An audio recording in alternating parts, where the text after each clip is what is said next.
Saya tanya Lewat Anda, yang itu. Muhammad Obrolan. itu Muhammad Hmm. itu kekasihnya Allah kan dikatakan dalam Alkitab. Betul nggak? Ya. Kok dia tega sih membiarkan dia tidak bangkit dari antara orang mati? Nah, kenapa dibiarkan dia mati gitu, dimakan cacing tubuhnya, ya kan? Apa ya, diracun ya kalau nggak salah ya. Matinya gara-gara apa itu saya kurang jelas ya. Kalau salah dikoreksi ya. Nah, kenapa dia tidak dikasihi gitu, Pak? Katanya Ya. kekasihnya gitu. Ya itu kan cara manusiawi. Dia harus mati. Awalnya hanya percakapan biasa, namun ketika pertanyaan tentang kenapa tidak dibangkitkan disampaikan, suasana berubah. Momen ini mengajak kita untuk merenungkan iman dan kebenaran yang kita pegang. Tolong tanya host, fungsi Tuhanmu apa? Fungsi Tuhanmu lah apa? Justru saya nanya, fungsinya Tuhanmu apa? Karena Tuhan saya itu sudah terlebih dahulu menciptakan langit dan bumi. Ya toh?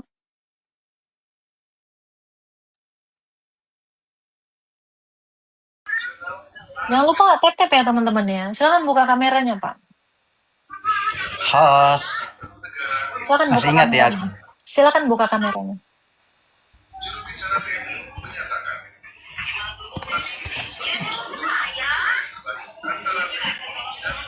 Bentar ya, Host. Bentar.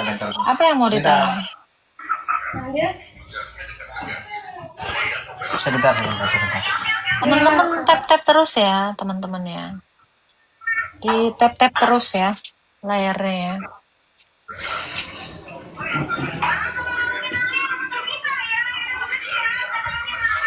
Bisa dikecilkan itu suara TV-nya, Pak. Agak berisik, Pak. Oke, sebentar.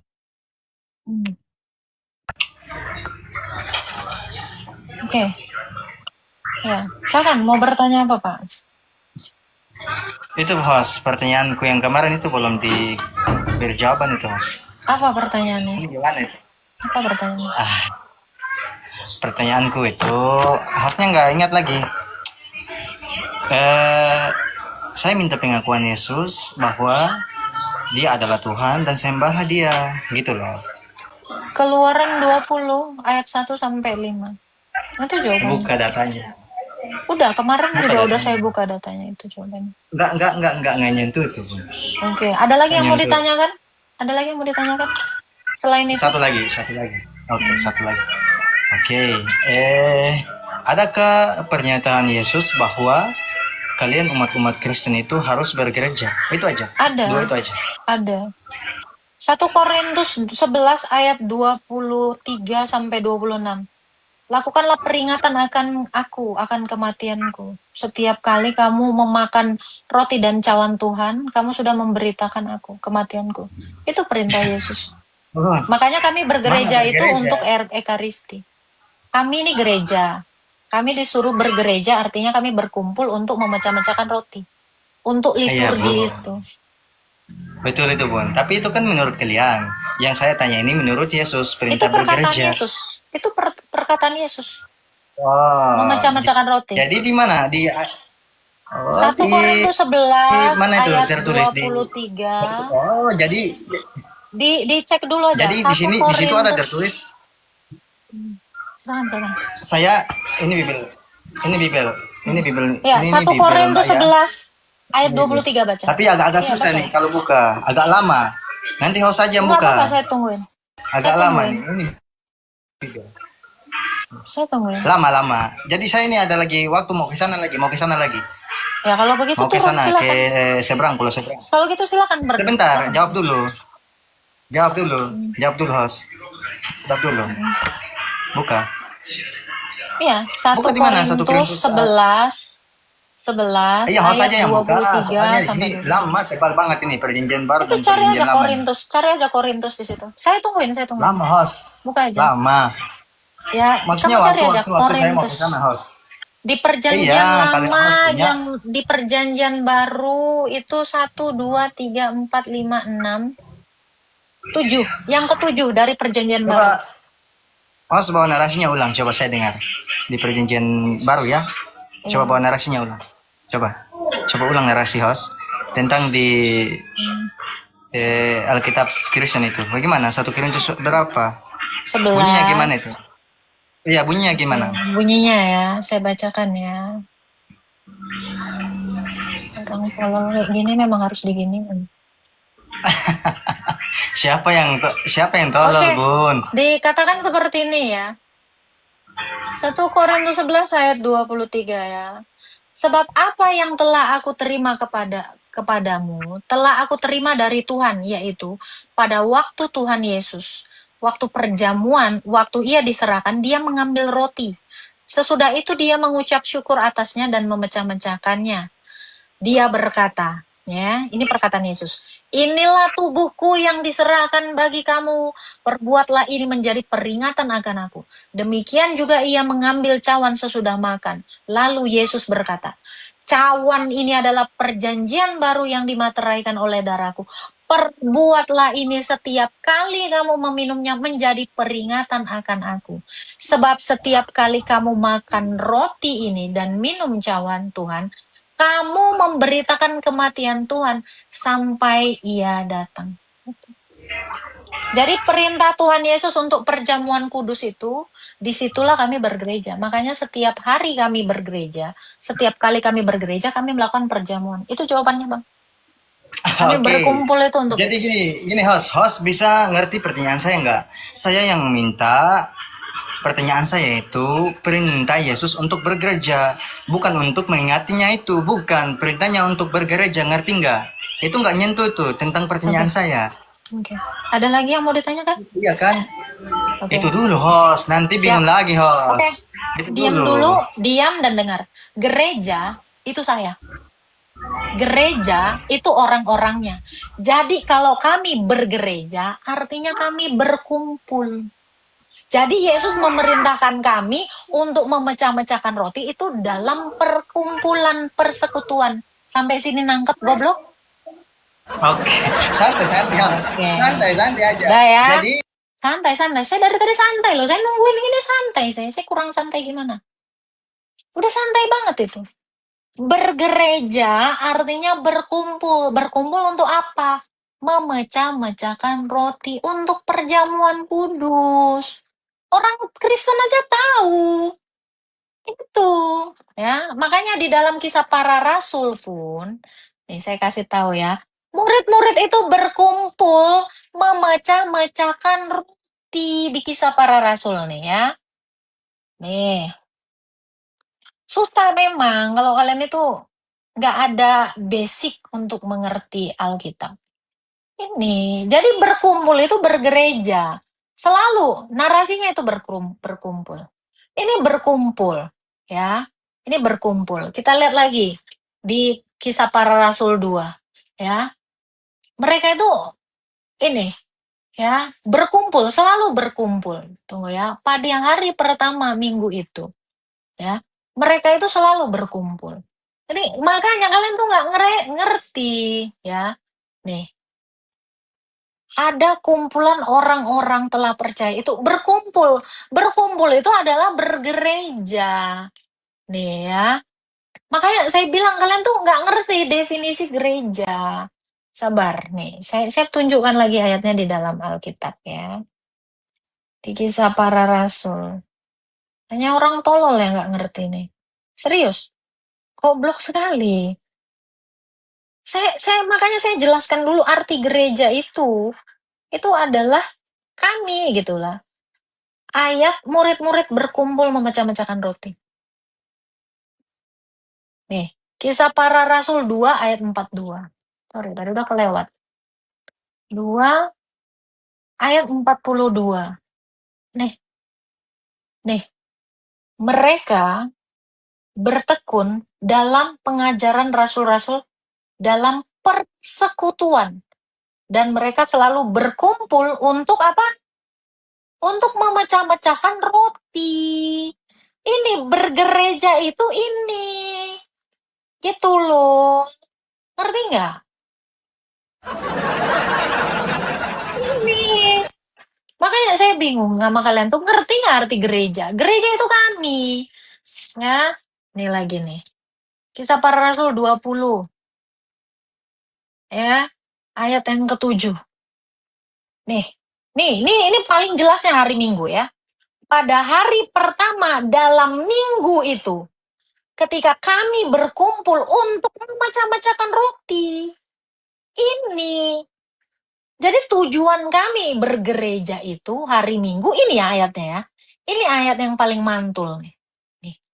Kenapa kami hari Minggu? Minggu itu puncaknya. Gitu. Ngapain? Memecah-mecahkan roti karena perintah Yesus tadi di 1 Korintus ini.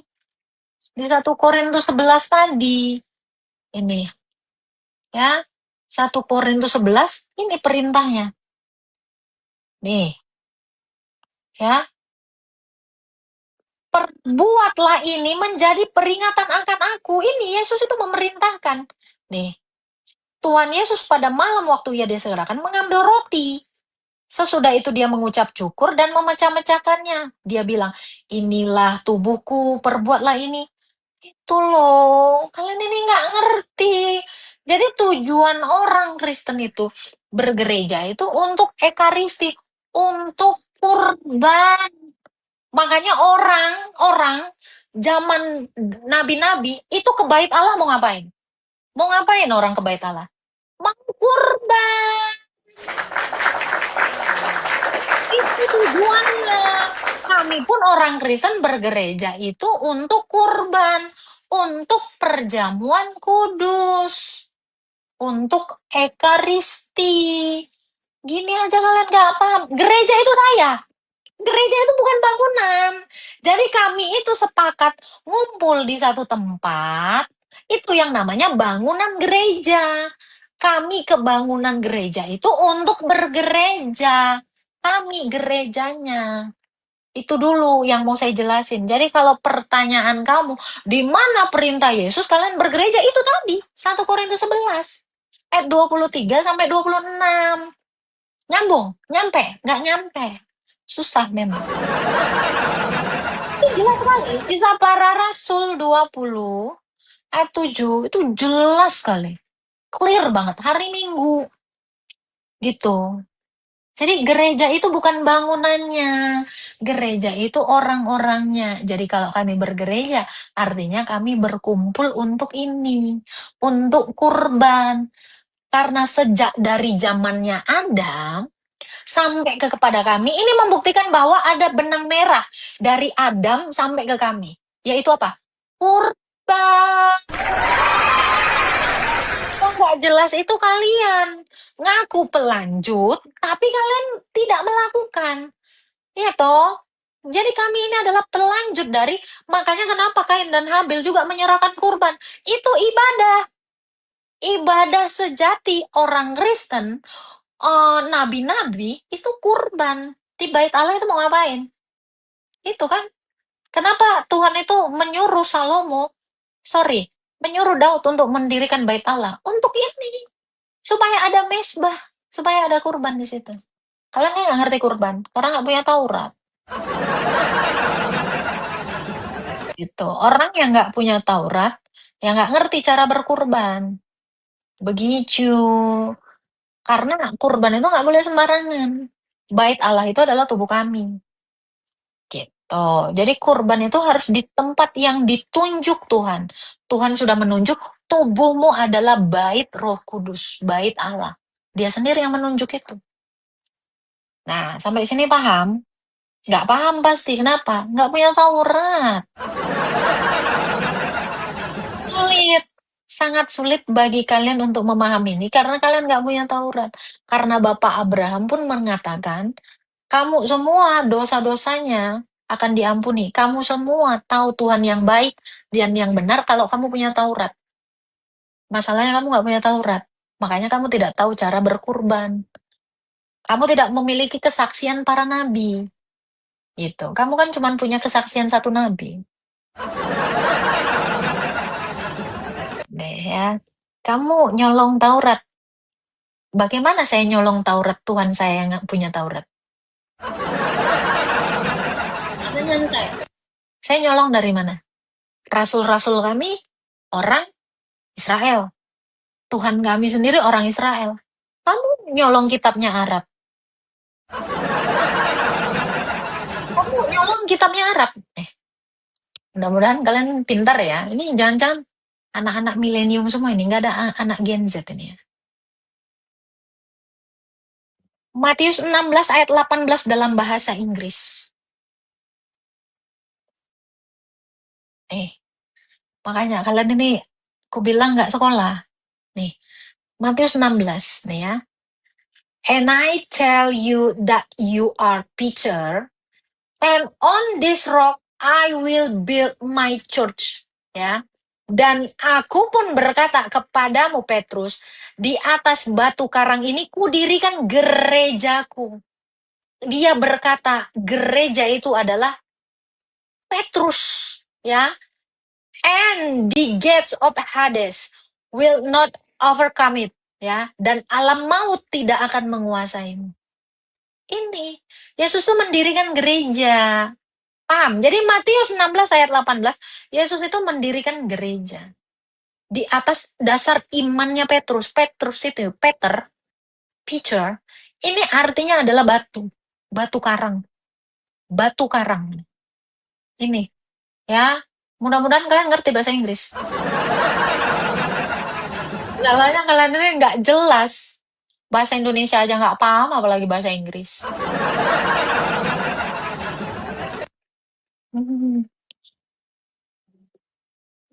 Gitu ya. Kalian kalau bisa ya, kalau kalian pakai pun Alkitab yang asli, masalahnya kalian kan nggak di Inggris ya. Kalian bahasa Inggrisnya kalian nggak ngerti gitu ya. Jadi mau pakai apa? Kitabmu Spanyol, kan sayang. Kitab saya itu bukan kitab Spanyol. Seperti itu ya. Kalau mau bertanya, naik aja sayang. Naik aja, tapi dengan narasi yang jangan goblok gitu loh. Jangan narasi-narasi goblok lah, bikin malu. Halo. Oke, jangan lupa tap-tap terus ya teman-teman ya. Jangan lupa juga absen lob orange ya. Seperti itu.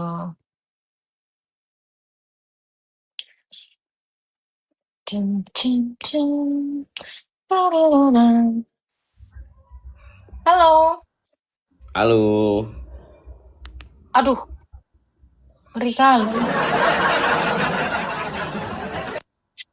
Silakan, ada yang mau ditanya, Pak? Wow. Mirip sih sama bibirnya yang tadi ya. Silakan Pak Tilo, kan yang mau ditanyakan. Begini host, saya Muslim ini. Yang saya tanyakan di lingkungan saya banyak juga umat-umat Kristen. Di saat dia meninggal, biasanya itu nggak langsung dikubur itu, sampai 2-3 hari baru dikubur. Sedangkan umat Kristen itu apabila menuruti kata Yesus akan masuk surga. Kok lama sekali biar masuk surga? Mestinya kan kalau dia masuk surga, meninggal langsung dikubur. Kan cepat-cepat dia masuk surga. Ini sampai 3 hari, sampai 1 minggu. Dan lagi pula yang saya pertanyakan juga, mengapa sih yang meninggal, yang lainnya sambil gitar-gitar, musik-musik, menyanyikan lagu-lagu. Begitu mungkin host bisa menjelaskan apa makna dan fungsi daripada hal tersebut. Gitu. Biasanya mereka menunggu sanak saudaranya yang belum melihat kepergian saudaranya yang meninggal itu, makanya mereka menunda penguburannya. Dan kalau kamu bilang cepat-cepat ketemu Tuhan, yang ketemu Tuhan itu kan rohnya, bukan jasadnya. Itu kan?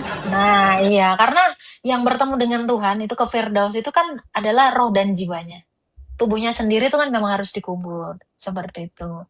Biasanya mereka itu menantikan sanak saudaranya mungkin yang di luar negeri, mau lihatlah wajah terakhir dari saudaranya ini, gitu Pak. Itu tujuan. Ya ada lagi host yang mau ditanyakan, boleh host? Boleh, silakan. Begini host, mungkin sebagian umat Kristen itu makan anjing.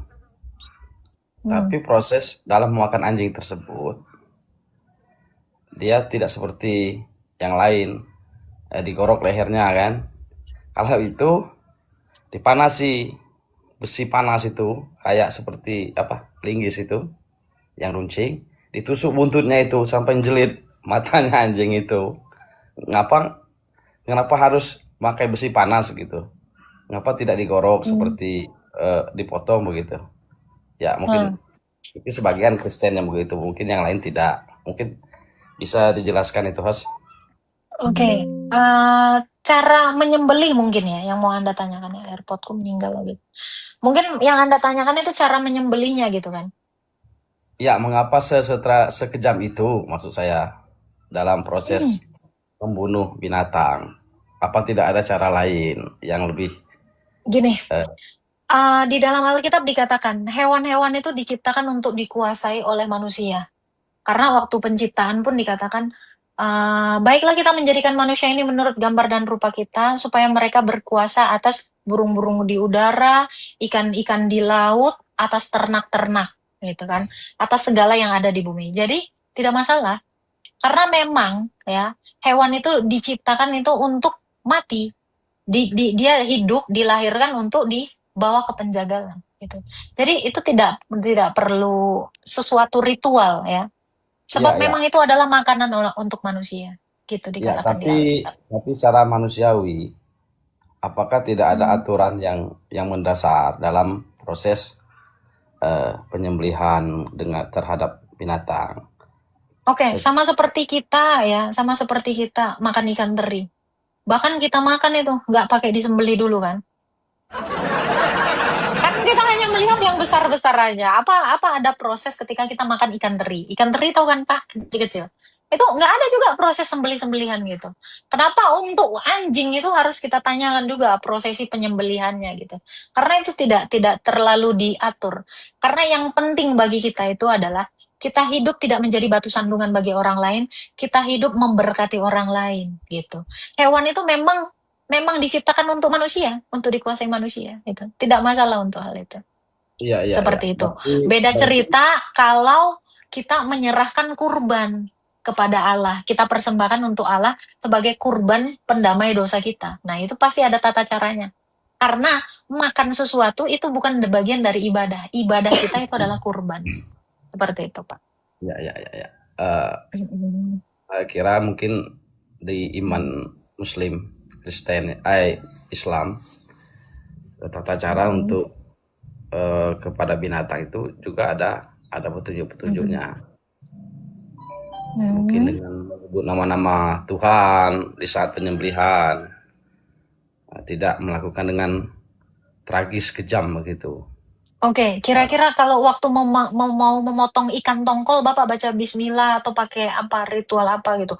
Dibelah dua gitu kan ikan tongkol, terus dibuka insangnya gitu.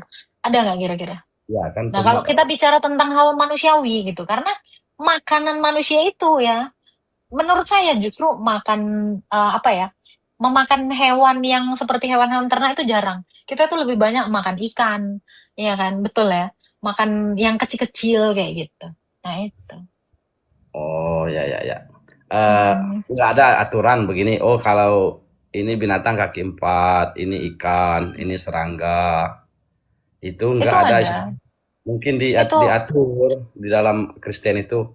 Kalau terhadap hewan yang kakinya 4, tata cara penyembelihannya begini.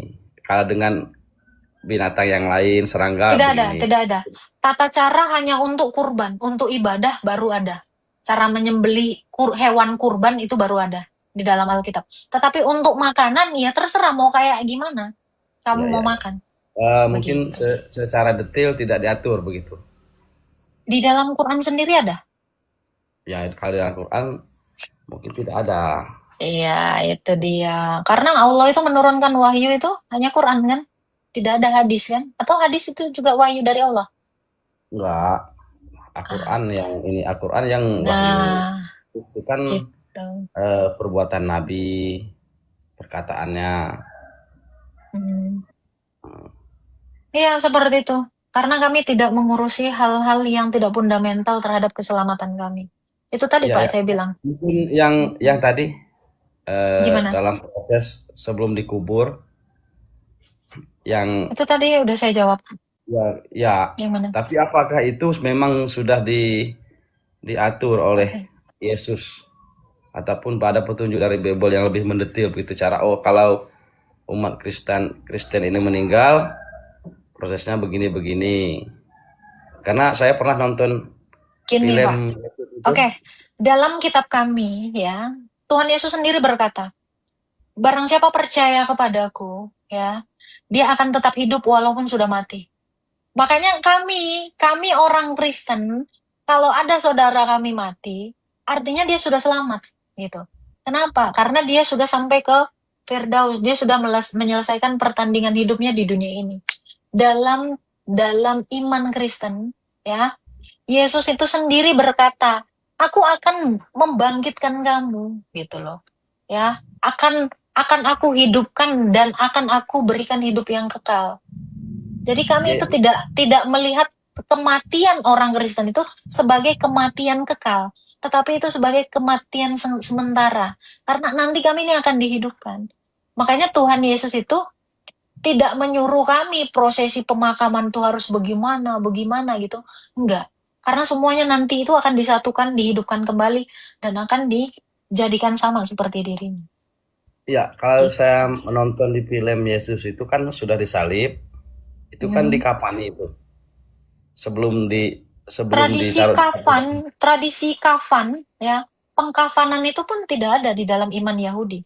Itu adalah inisiatif murid-murid Yesus karena dia itu matinya itu sangat tragis gitu kan. Karena apa? Banyak luka. Makanya atas dasar kasih murid-muridnya itu makanya dia itu dibungkus dengan kain lenan. Itu. berarti Karena kalau kita lihat nabi-nabi sebelumnya, itu juga tidak ada proses pengkafanan. Musa tidak demikian, Adam tidak demikian, gitu. Ya tidak ada itu dikafanin. Justru karena Musa itu dia ini ya orang Mesir gitu ya, dia kan lahir dibesarkan di Mesir. Justru dia itu bahkan dibalsemin gitu ya, kalau nggak salah kematiannya gitu. Nah seperti itu, nggak ada. Tradisi kafan itu justru dari para rasul.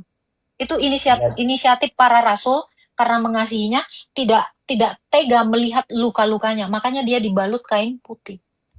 Gitu. oh, iya, iya. Jadi Kristen ini muasal daripada Kristen itu dari Israel. Dari Israel, betul. Israel. Hmm. Oh ya ya. Berarti di sana kan ada Taurat di Israel, ada Injil ya. Iya, kami orang Kristen punya Taurat. Oh, tapi kalau menurut keterangan Taurat itu kan untuk Bani Israel. Yesus itu untuk segala bangsa, karena dia itu juga mengutus rasul-rasul untuk memberitakan bahwa dia adalah Tuhan dan menjadikan kami semua muridnya. Perintah ini ada di dalam Matius 28 ayat 19. Ya, pergi dan jadikanlah semua bangsa. Iya, perintah Yesus kepada rasulnya. Karena Yesus ini mengutus rasul. Ada 83 rasul. 12 murid utama, 70 murid, dan 1 murid khusus. Nah, semua rasul-rasul ini diperintahkan ke seluruh bangsa untuk memuridkan kami. Gitu, menjadikan pengikutnya. Jadi Yesus ini untuk segala bangsa. Nabi Yohanes sendiri mengatakan, ya, ketika dia bertemu dengan Yesus, ini Nabi Yohanes ya, Yohanes Pembaptis, bukan rasul, ya. Dia berkata, inilah anak domba Allah yang datang menghapus dosa dunia. Jadi siapa saja yang berdosa butuh Tuhan Yesus. Jadi Yesus itu untuk seluruh dunia ini. Jadi Yesus jadi penghapus dosa ya. Betul, betul. Dia mengambil kemanusiaan itu dan kemanusiaannya itu untuk menghapus dosa dunia. Jadi kalau kita percaya Yesus berarti dosa kita sudah terhapus. Ya, akan dihapus. Akan dihapus, apa sudah terhapus? Sudah terhapus ketika kamu dibaptis, menerima dia, dosamu itu sudah terhapus. Kalau kamu menerimanya. Jadi andai kata kita sudah banyak berbuat dosa. Dengan Tidak ada sendirinya dosa yang tidak bisa dihapus. Semua bisa dihapus oleh Tuhan Yesus. Oh ya ya ya. Berarti Tuhan Yesus ini saya kadang nggak bisa Gimana? belum bisa memahami Hmm. Tuhan Yesus. Ada juga Tuhan Bapa. Hmm. Kenapa begitu maksud saya agak eh, berputar-putar gitu. Ya kalau Yesus Tuhan, mengapa ada Bapa? Kalau Bapa yang Oke, Tuhan, mengapa ada Yesus? Jadi mengapa itu tidak Tuhan Bapa saja oke, atau Tuhan Yesus saja begitu? oke. Bapa itu adalah Tuhan. Yesus itu firmannya Bapa. Kalau Bapa adalah Tuhan, firmannya Bapa pasti Tuhan kan?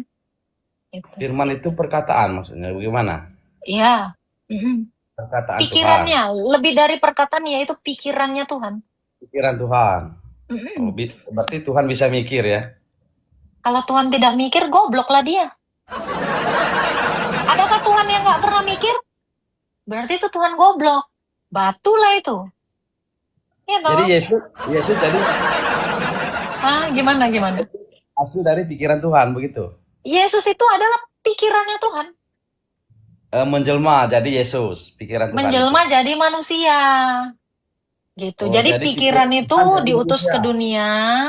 Pikirannya Allah itu, pikirannya Tuhan, pikirannya Bapa itu diutus ke dunia dan menambahkan kodrat manusia. Nah, kemanusiaannya inilah yang mati. Tetapi pikiran Allah itu tidak pernah mati.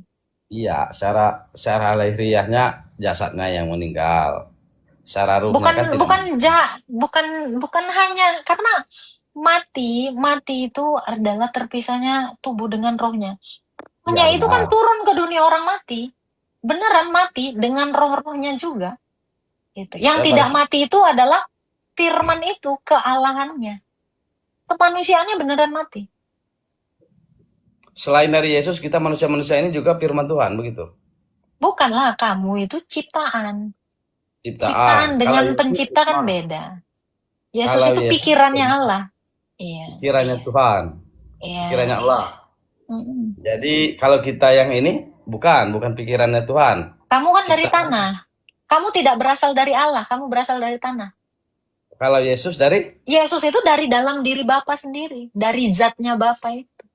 Pikiran itu adalah Allah, karena dia Allah, hakikatnya Allah, ya pikirannya Allah. Kayak kamu ini, kamu manusia, pikiranmu pasti pikiran manusia. jadi Yesus itu Tuhan, berarti Tuhan itu kan pencipta maha segala-galanya berarti. Hmm. Berarti sebelum Adam lahir, Yesus sudah ada begitu. Karena Yesus Dialah Tuhan. yang menciptakan Adam. Justru Yesuslah itu yang menciptakan Adam. Oh. Adam kan kalau di sejarahnya kan tercipta dari debu tanah. Hmm. Berarti saat itu Yesus yang menciptakan debu tanah sehingga menjadi Iya, Adam. Yesus itu sendiri yang bilang, berfirmanlah Allah. Karena Yesus itu adalah firman, Bukan dialah yang menciptakan langit dan bumi ini, ya, dari ketiadaan menjadi ada. Bumi ini kan terdiri dari air dan tanah, daratan. Ya dari tanah ini, dari ketiadaan ini, ya, menjadi ada. Di situ Yesus itu sudah mencipta. berarti Gitu. Yesus langit dan bumi, matahari. Bukan hasil dari dia berfirman itulah langit dan bumi. Masa Yesusnya langit dan bumi? Berarti yang menciptakan langit dan bumi itu adalah Yesus. Iya, segala sesuatu itu diciptakan Bapa itu Oleh melalui Yesus. firman-Nya. Iya dong. Bukan Bapak Yesus. Kalau Bapak Loh, ya. apa yang dikerjakan Bapa itu yang dikerjakan Yesus. Karena pikiran Bapa kan satu dengan Bapa. Gimana Dengan sih? Anda aja kalau ngomong, yang ngomong ini bukan badan Anda.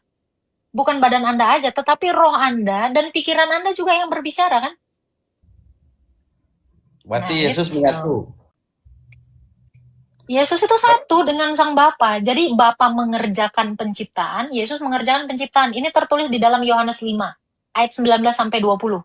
Apa yang dikerjakan Bapa itu yang dikerjakan anak. Kalau Bapa mencipta, ya pikirannya mencipta dong. Karena satu. Jadi Nabi Salomo Semua Pak, dari Adam sampai ke kita semua ini itu diciptakan oleh Tuhan Yesus. Yesus yang menciptakan. Iya, makanya gambaran Bapa itu seperti gambaran Yesus kan? Nah, itu. Ini adalah salah satu bukti ya. Ini yang tidak bisa ditiru oleh ala-ala berhala. Ala-ala berhala itu cuma ngaku-ngaku pencipta. Tetapi dia tidak punya blueprint dari apa yang dia ciptakan. Sementara kita semua ini terbukti gambaran kita itu dari dia semua. Makanya kita punya tubuh, kita punya pikiran, kita punya roh. Inilah konsep Tritunggal itu ada di dalam diri kita. Satu namun tiga, tiga namun satu. Ya, roh saya, nafas saya berbeda dengan suara saya dan berbeda dengan tubuh saya, tapi satu. Gambaran kita semua ini mengambil gambaran dari Yesus itu sendiri. Makanya di dalam Kejadian 1 ayat 27 dia berkata apa? Diciptakannya manusia menurut gambarnya. Karena Iya, Yesus itu jadi adalah gambaran diri Allah. begini, Host. Berarti antara Bapak dengan Yesus itu adalah satu. Ya. Antara Bapa dengan Yesus itu seperti badanmu dengan pikiranmu. Itulah analoginya. Oh iya, iya, iya.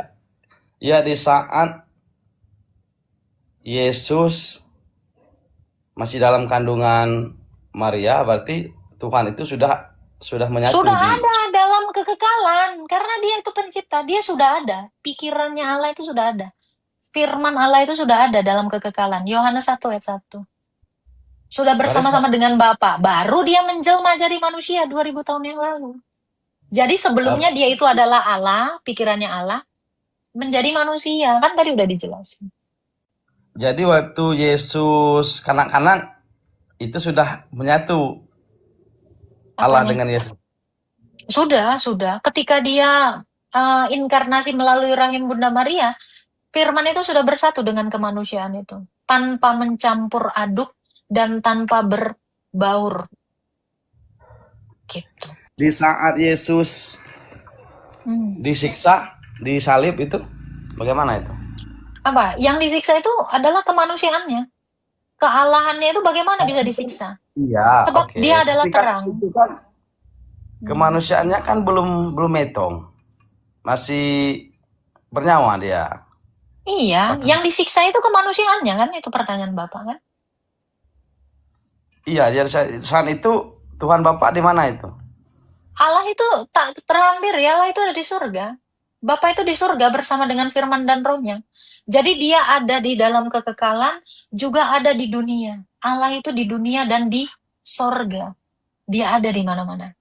Nah, inilah terkadang dalam pemahaman mungkin ya berbeda keimanan kan. Di situ kadang kita bingung untuk ya, Anda gimana tahu itunya? Allah ada di mana? Menurut Anda, secara Islam, Anda tahu Allah di mana? Allah itu berada di mana-mana. Ya sudah, berarti sama kan? Kenapa kamu bingung? Dia kan anak Tuhan. Dia Anak anak Tuhan. Allah, anak Allah karena bapaknya Allah. Karena tega banget bapaknya saat Yesus disiksa. Menurut Enggak. Anda, menurut Anda, dengan anak-anak perempuan yang di pesantren yang diperkodok sama santri itu, Allah itu nggak ngelihat apa? Apa nggak tega banget itu? Ya kan? Kalau kita lihat itu loh Pak. Jadi kamu jangan mengasihani yang sudah bangkit, tapi kasihanilah lihat anak-anak gadis pesantren itu yang tidak ada dosanya, dibegituin sama ustadz-ustadznya itu yang kayak kabar-kabarnya itu. Allah apa tidak? Kenapa tega dia membiarkan itu terjadi? Pikiran nggak sampai sana Pak? Ya kan? Iya. Miris kan? Lihat yang terbaru itu Pak, yang di Sibolga atau di mana itu, ada seorang anak muda, dia cuman di masjid, tapi dibun-bun sampai mati sama 5 orang di masjid. Itu berita terbaru itu. Itu di rumahnya Allah loh, di masjid Pak, dibun-bun mati di tempat. Kira-kira Allah itu nggak kasihan nengok itu? Siapa nama Iya. pemuda itu? Tapi dia kan tidak. Tapi Di mana? dinobatkan sebagai anak Allah. Ini kan Yesus kan anak Allah. Loh Allah Kok itu tega maha banget? mengasihi Pak. Bapak Kamu juga dikasihi Pak. Kasihnya Dan Allah kan itu sama terhadap semua manusia.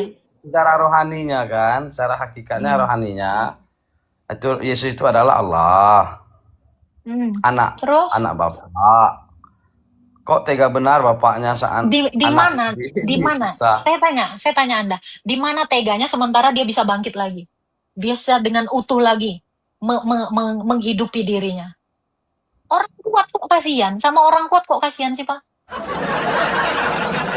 Sama, Cara ini logikanya gini Pak. Dia kan bangkit. Sedangkan Setelah itu dia bangkit. Sabar dulu. Setelah itu dia bangkit. Dia hidup kembali. Bahkan dia menghidupkan orang-orang mati. Di mana kasihannya? Coba saya tanya. Terhadap seseorang yang mampu kok kasihan, Pak. Ibarat kata gini, Pak. Bapak kasihan sama milioner kehilangan 10.000. Mikir nggak, Pak? Milioner itu nggak ngefek sama uang 10.000. 1 juta, 1 M pun bagi seorang milioner itu ngapain Anda kasihan? Ih, kasihan kali milioner itu hilang uang dia 1 miliar. Anda tidak perlu mengasihi yang kuasa gitu loh. Justru kasihanilah Anda yang sendiri lemah, yang tidak sanggup menghidupkan diri Anda, yang tidak sanggup mengobati diri Anda kalau terluka. Sebenarnya yang perlu dikasihani itu adalah manusia ini sendiri gitu loh. Ya, coba cara pikirnya itu gitu loh, Pak. Ya. Ya, oke. Yesus itu berapa kali bangkit itu? Dia mati hanya 1 kali kok, berapa kali bangkit? Kalau matinya 1 kali, ya bangkitnya sekali lah. Turunnya ke bumi berapa kali? Dia ada di surga dan ada di bumi. Bagaimana Anda menyikapi itu? Narasinya kenapa berulang, Pak? Begini, Kenapa kan narasi Anda berulang? Saya sudah katakan, Yesus itu ada di bumi dan ada di surga. Kenapa Anda tanya turun-turunnya berapa kali? Artinya ada di mana-mana.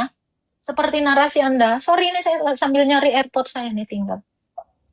Gitu. Coba Anda renungkan dulu itu. Coba bagaimana Anda merenungkan itu? nggak habis pikir. Tadi kan dinyatakan bahwa Yesus itu menyatu dengan Bapa.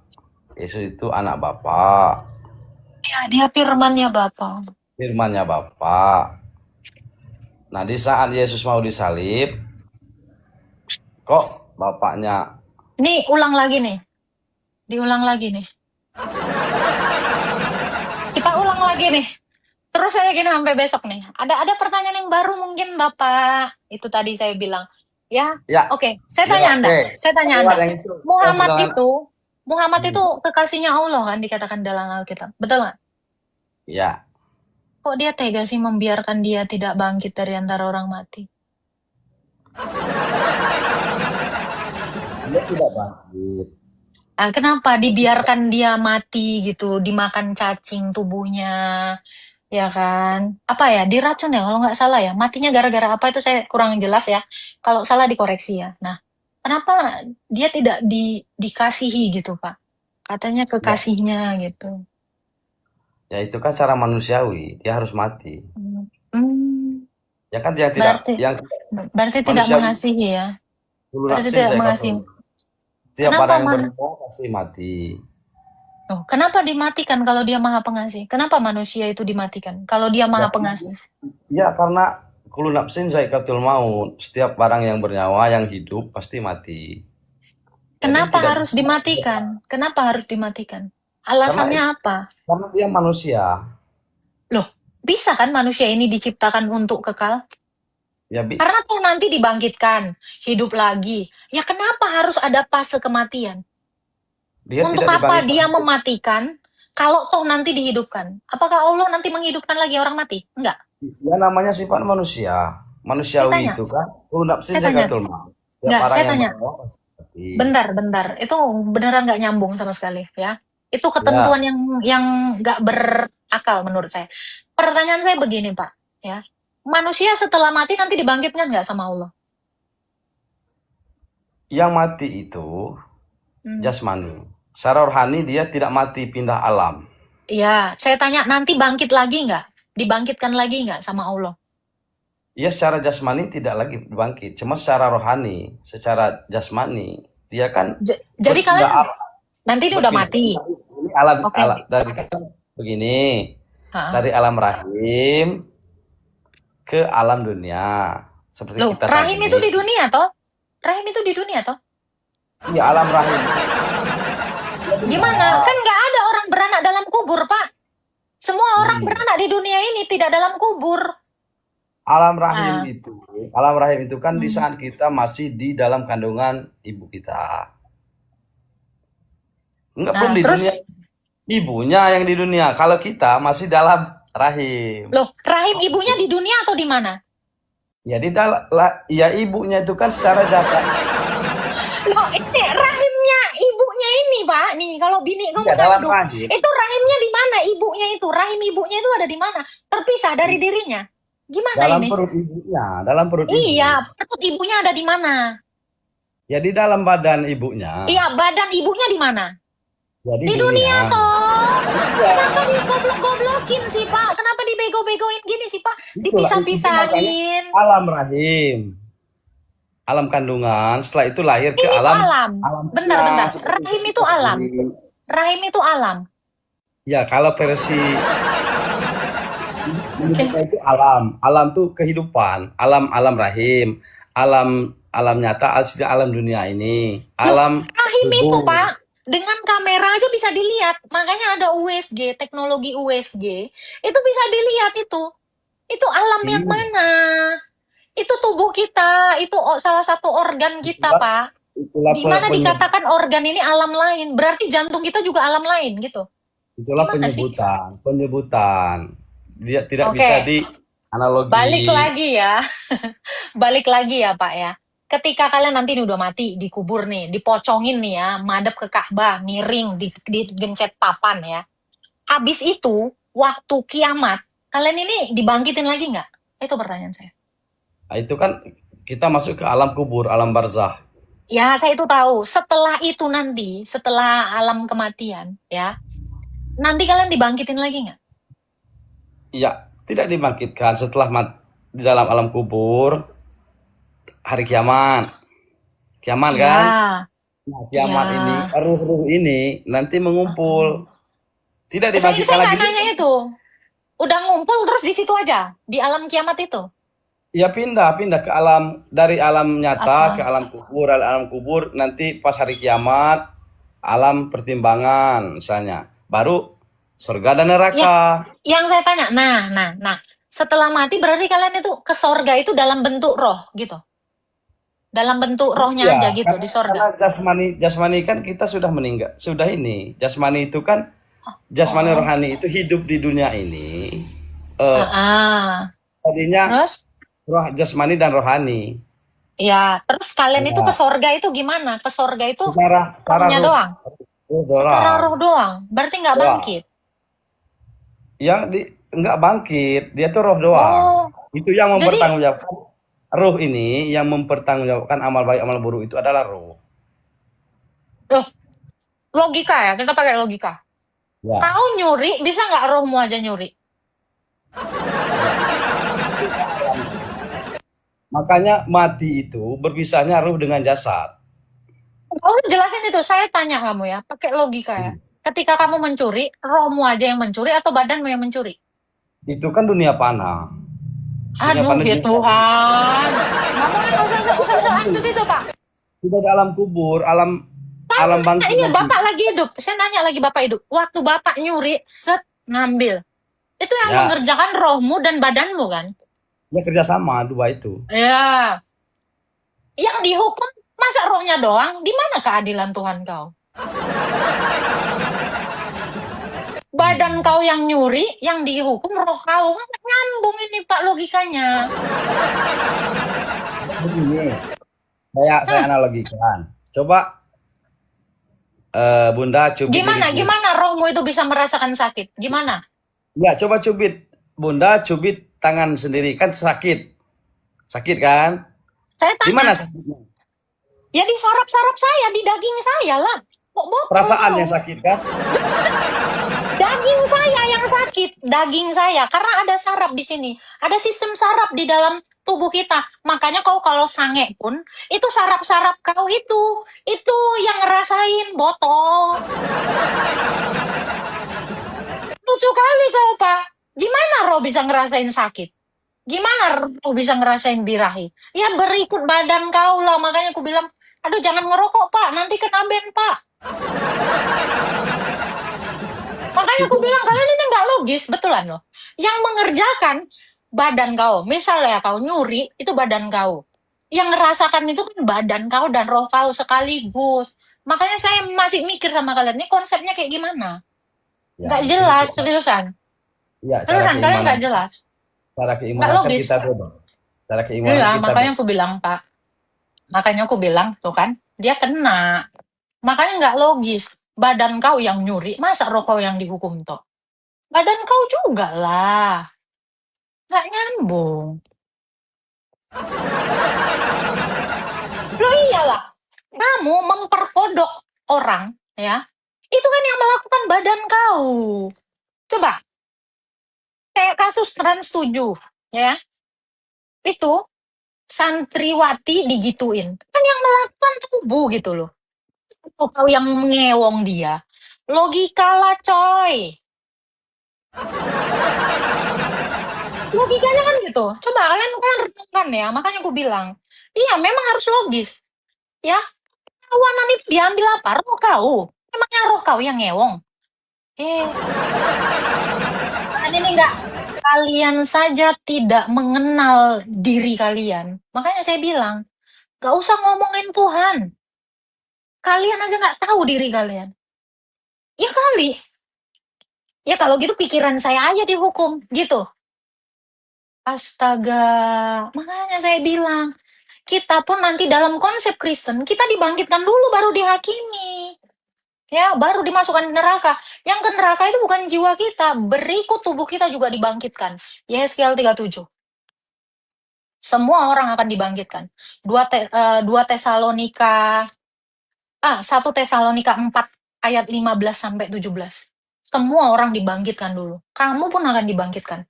Ya, ada yang dibangkitkan untuk menerima kemuliaan Allah, ada yang dibangkitkan untuk dimasukkan ke neraka. Itu. Logikanya seperti itu. Coba kau. Ya, masa badan kau ngewong anak perawan orang kau ambil keperawanannya, yang dihukum rohmu aja. Logis lah. Itu nggak bisa bekerja tanpa dagingmu.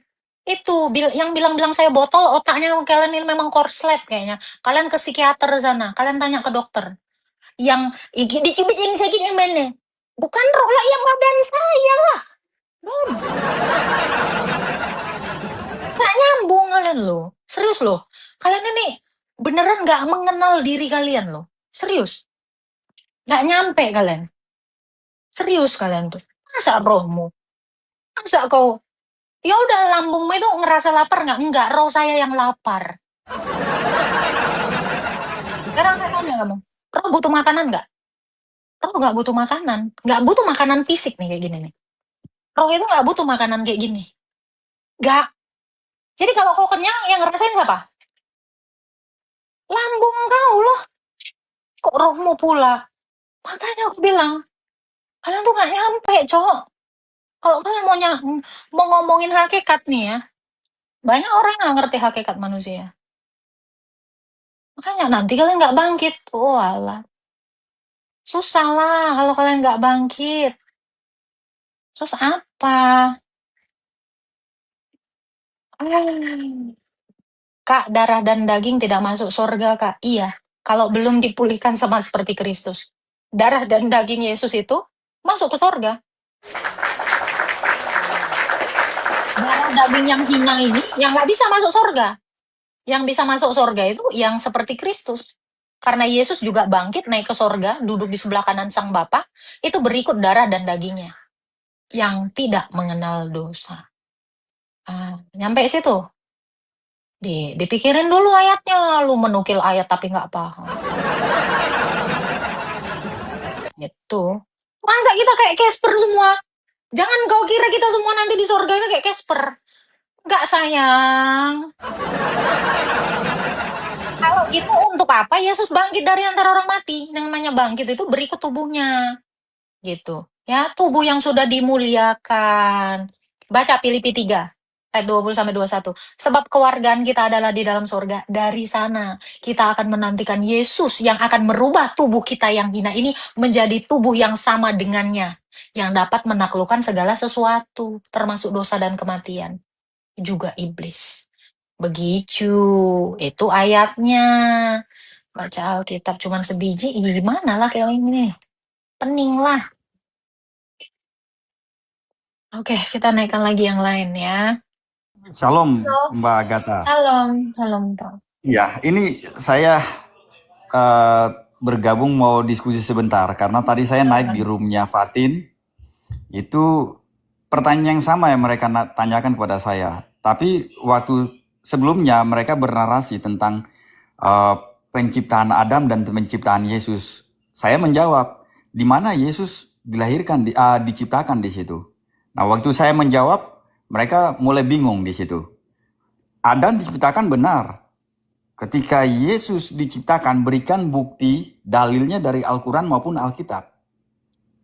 Dan saya memberikan penjelasan kepada mereka bahwa di Matius tertulis bahwa telah lahir bagimu Yesus Tuhan di kota Daud. Nah, akhirnya mereka tidak bisa menjawab, mulai datang dengan narasi yang baru. Di mana Yesus mengaku Tuhan? Saya bilang Yohanes 13 ayat 13. Terus sembahlah aku bahwa dan akulah Tuhan dan minta disembah. Saya bilang yang minta disembah cuma iblis. Nah, begitu saya menyampaikan itu, mereka bernarasi, tapi kan itu kesaksiannya Yohanes. Saya bilang, oke, itu kesaksian Yohanes, tapi pernyataan Yesus di hadapan para murid. Nah, yang jadi pertanyaan saya kepada mereka, tapi ini kita diskusi ya, sorry, saya ganggu waktu sebentar, nggak apa-apa ya? Halo, Mbak Agatha? Silakan lanjutkan. Ya. Silakan lanjutkan, Ya. Pak. Jadi begitu saya sampaikan bahwa pertanyaan yang sama saya sampaikan kepada kamu, sama seperti Mbak Agatha punya pernyataan tadi, pertanyaan tadi kepada si siapa itu, Papa Rock itu, bahwa buktikan di mana Allah mengatakan saya adalah Tuhan, sembahlah saya kepada Muhammad. Dan akhirnya ya meninggal.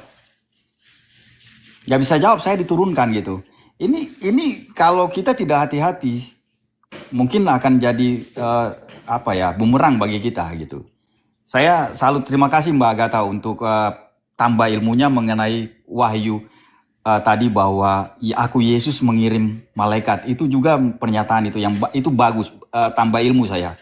Makasih, Tuhan memberkati Mbak Agatha. Ya, Tuhan berkati Pak Sece.